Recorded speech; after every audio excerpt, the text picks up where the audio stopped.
Sir, pinagpalit ako ng nanay ko sa pera.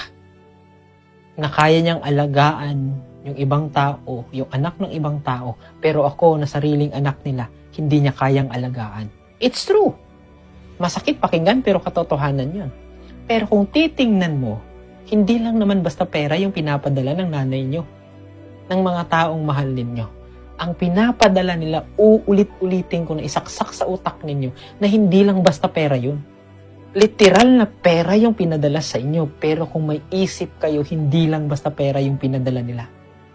Nandyan yung sakripisyo, nandyan yung effort na kung saan paminsan kulang sila sa tulog, kulang sila sa kain, minsan pinapagalitan ng amo, minsan parang minamaltrato, minsan yung tipo bang parang sinasabi ng amo nila hindi na kayang kainin ng aso. Yun lang, tingin nyo pera? No! 30 days nilang pinagpaguran yan. Kahit pera lang yung sinabi mo, simpleng magting mo, hindi lang po pera yung pinapadala nila sa inyo. Isang klase rin po yan ng pagmamahal. Kaso nga lang, nang tinitingnan nyo lang, pera lang ang pinadala nila. At wala kayo sa tabi nila. Hoy! Kung nagre-reklamo kayo kahit papano, na wala sila sa tabi ninyo, ano na lang kaya sila?